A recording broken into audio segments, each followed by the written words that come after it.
Kdo má v Paříži medailové ambice a kdo se jede podle Kuberténovského hesla pouze zúčastnit. Podívejte se na kompletní přehled českých olympioniků a jejich šancí na medaily. Sportovní gymnastika.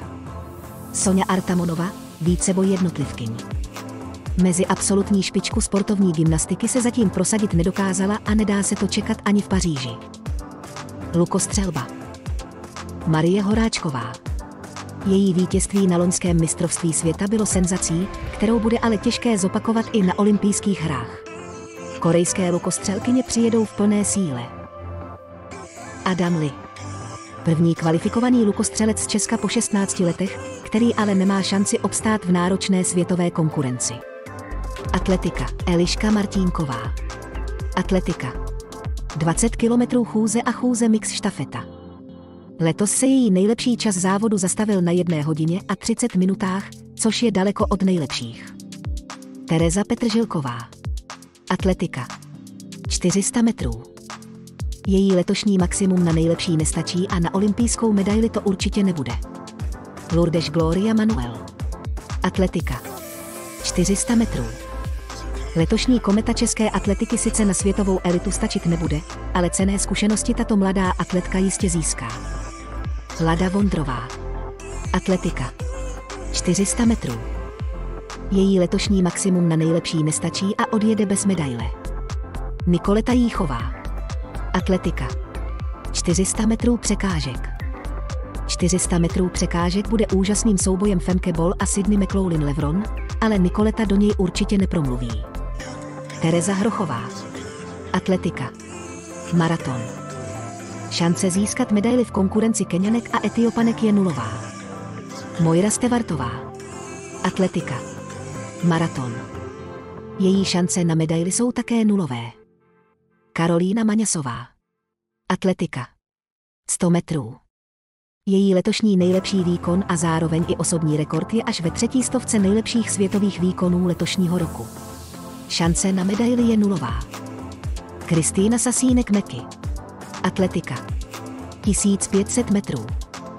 Její letošní maximum není ani v top 200 nejlepších výkonů letošního roku. Šance na medaili není žádná. Michaela Hrubá. Atletika. Skok vysoký. V letošním roce jí patří 79. nejlepší skok do výšky. Šance na medaili není. Nikola Orgodníková. Atletika, hod oštěpem.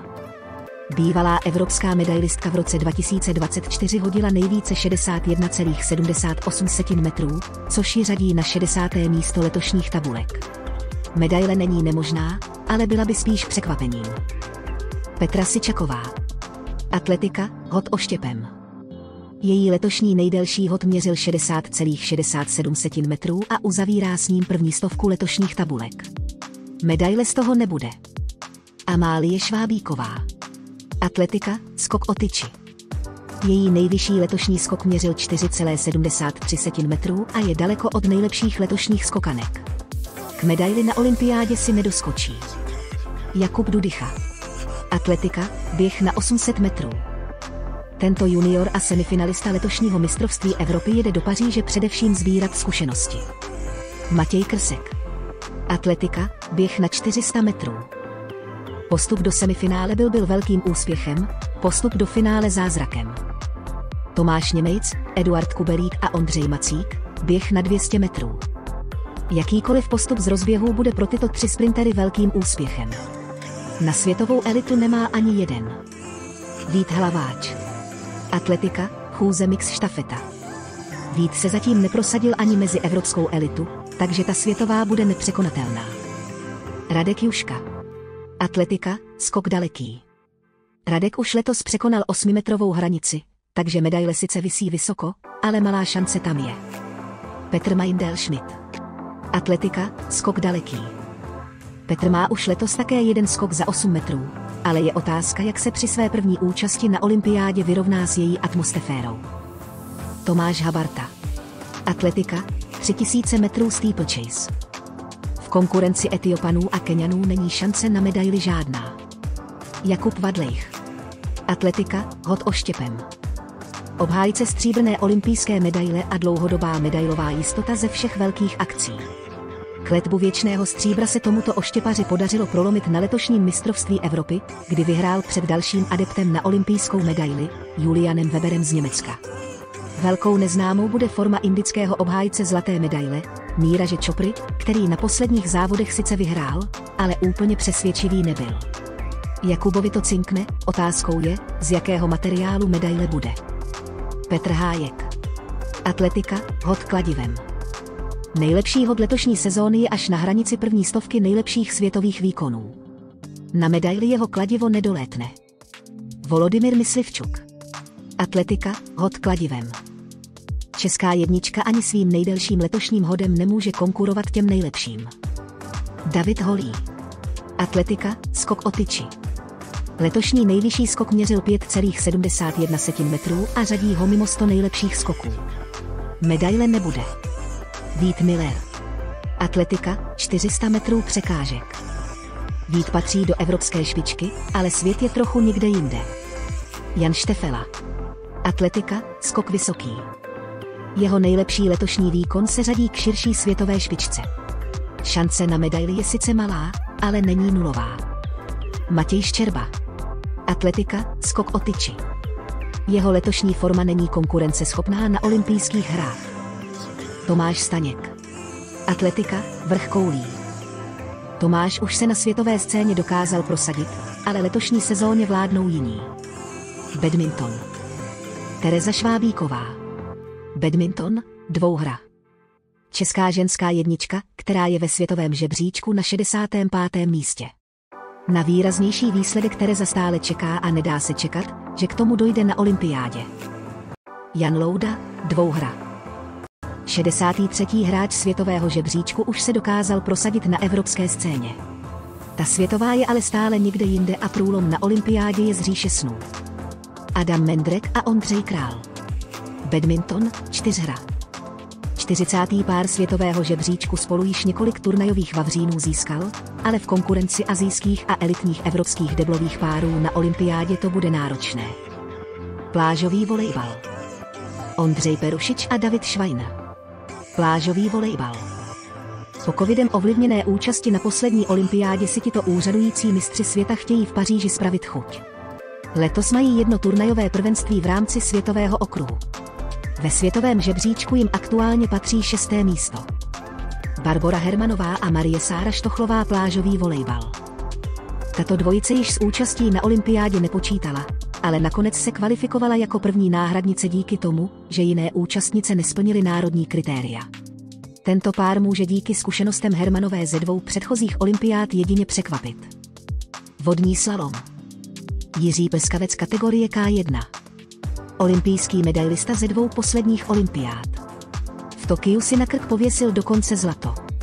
V jediném závodu, kterého se před olympijskými hrami zúčastnil, zvítězil na kanoji v kategorii C1. Formu tedy má a šance na medaili je velká. Lukáš Rohan kategorie C1. Obhájce olympijského stříbra se v letošním roce na stupně vítězů ještě nedostal, ale divoká voda je nevyzpytatelná a šance na medaili určitě je. Tereza Fischerová kajak cross. 6. žena minulé olympiády může určitě překvapit a pomýšlet na nejvyšší stupně. Gabriela Sadková kategorie C1. Bronzová medailistka z mistrovství světa 2021 se letos účastnila jednoho závodu světového poháru, který vyhrála. Divoká voda je nevyzpytatelná a na olympiádě to může cinknout. Antonie Galušková kategorie K1. Tato slalomářka na významnější úspěch na světové scéně čeká a olympiáda pro ní bude hlavně o sbírání zkušeností. Rychlostní kanoistika. Josef Dostál kategorie K1 1000 metrů. Majitel 4 olympijských medailí na tu zlatou stále čeká. Většinu svých úspěchů sbírá v kategoriích K2 a K4. V kategorii K1, ve které bude závodit v Paříži, získal stříbro na olympiádě v Riu. Na poslední olympiádě v Tokiu byl v této kategorii 5. Na květnovém světovém poháru skončil v kategorii K1 4., takže formu má načasovanou dobře. Daniel Havel a Jakub Špicar kategorie K2, 500 metrů. Daniel, jako majitel 2 olympijských medailí ze 4 kajaků, může navzdory sezóně ovlivněné zraněními opět prokázat své kvality. Této dvojici se podařilo prosadit i na světové scéně. Martin Fuxa a Petr Fuxa kategorie K2, C1 1000 metrů a C2 500 metrů. Dlouhodobé stálice české rychlostní kanoistiky, ověnčené medailemi z mistrovství Evropy i světa, kterým ale ta olympijská stále uniká. Do Paříže se Martin kvalifikoval ve 2 kategoriích, takže šanci na medaili určitě má. S Petrem pak společně mohou uspět v kategorii C2. Anežka Paloudová kategorie K1, 500 metrů. První česká kanoistka na olympiádě za posledních 16 let se kvalifikovala až v dodatečné evropské kvalifikaci a šance na medaili je malá. BMX. Iveta Miculičová. Freestyle. Evropská šampionka a bronzová světová medailistka v této disciplíně není bez šancí na medaili olympijskou. Otázkou je, v jaké formě bude po zranění kotníku. Horská kola. Ondřej Cink.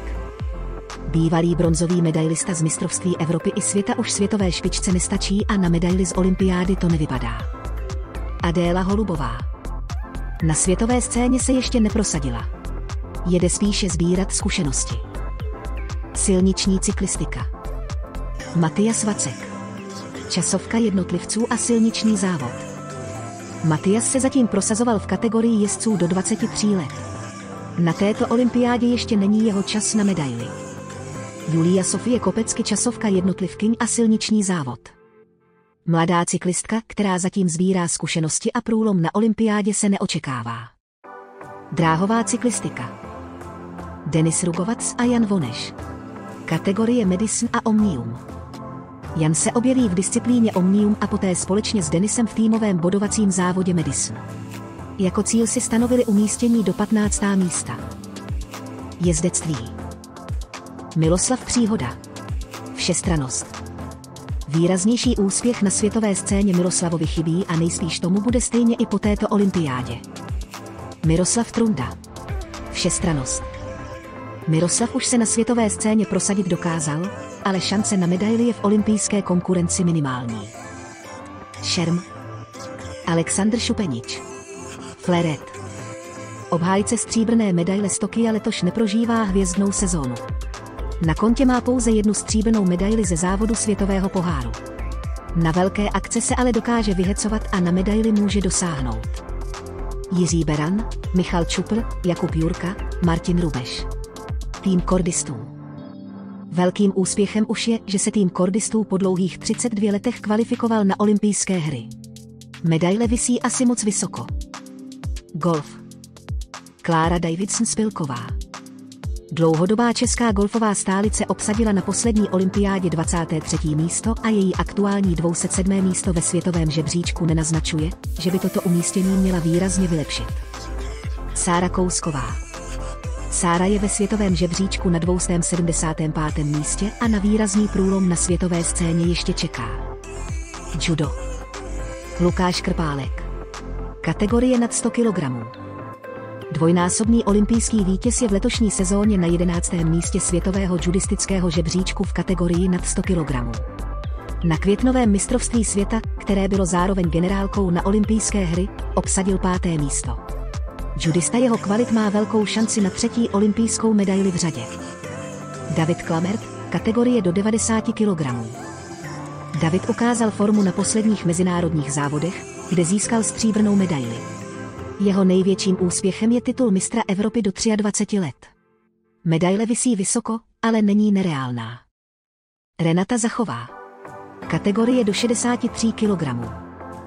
Mistryně Evropy v této kategorii to bude mít ve světové konkurenci mnohem těžší.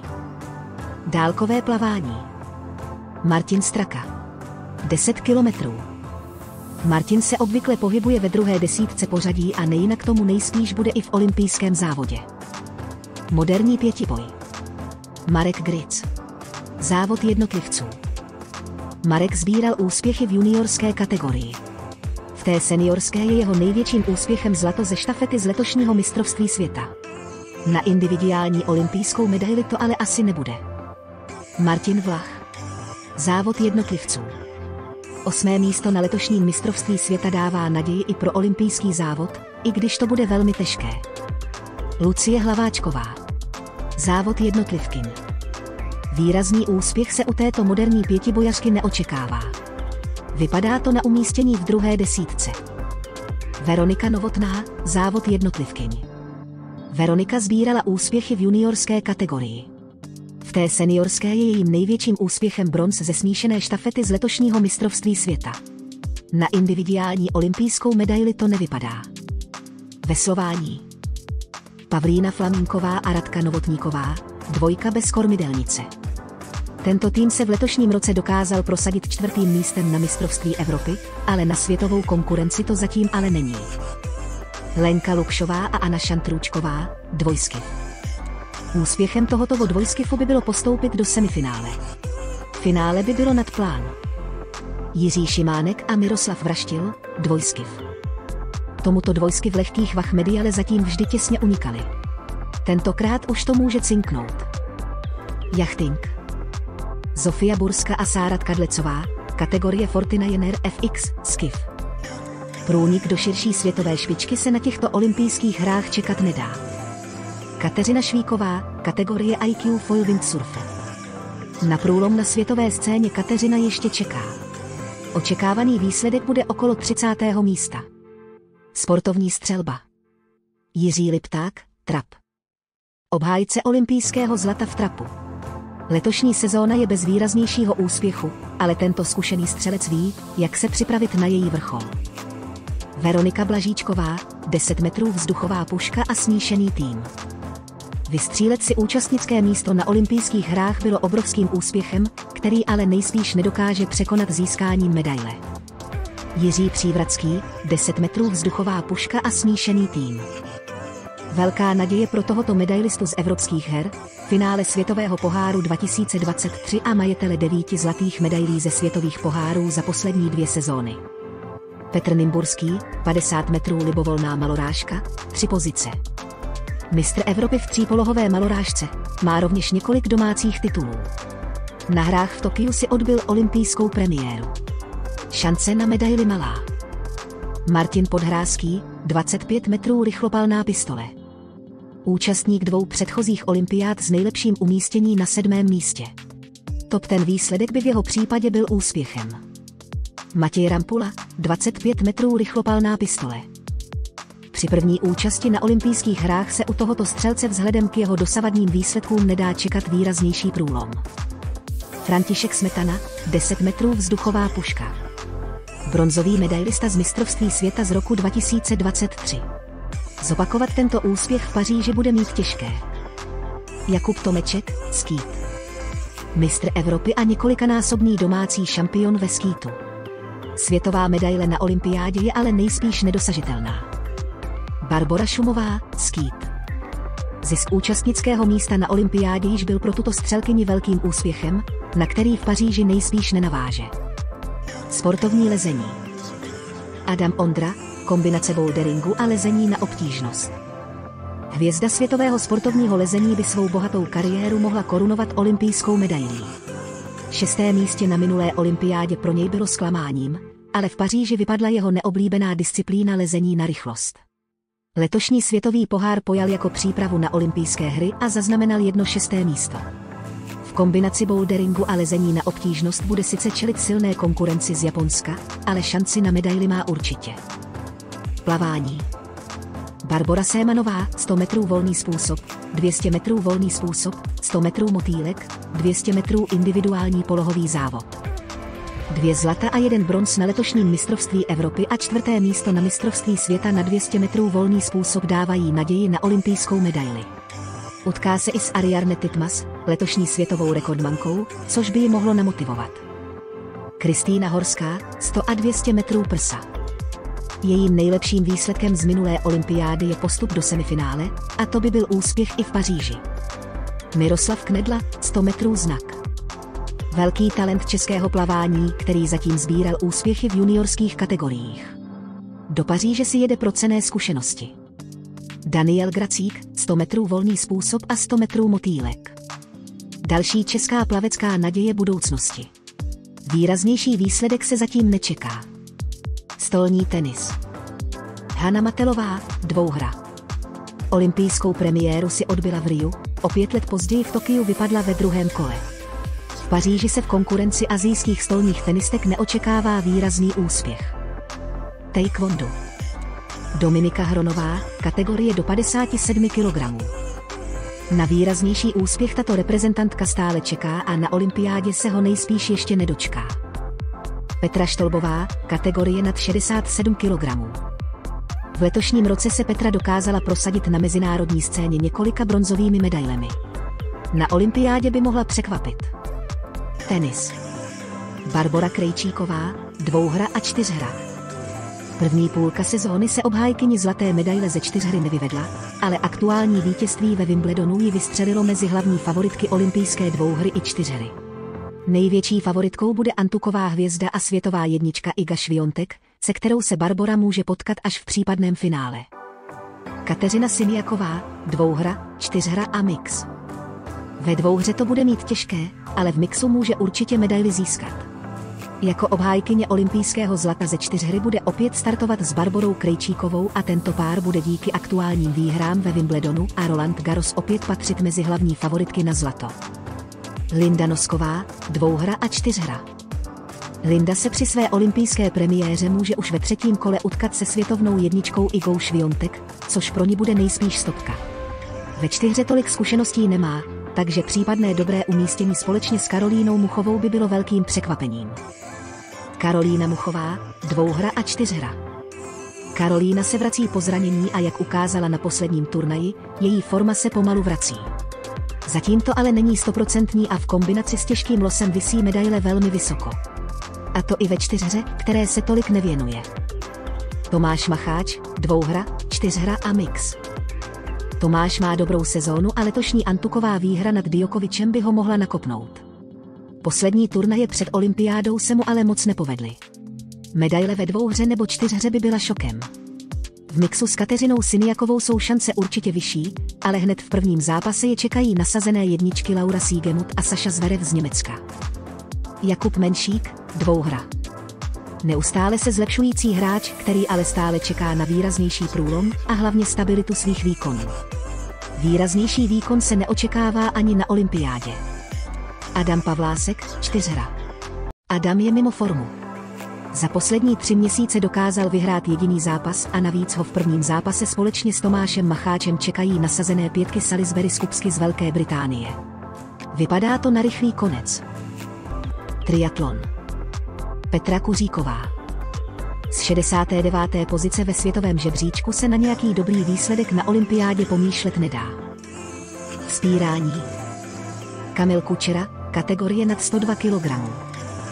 Ve světové konkurenci se úspěch tohoto vzpěrače neočekává. A jak to s šancemi českých sportovců vidíte vy?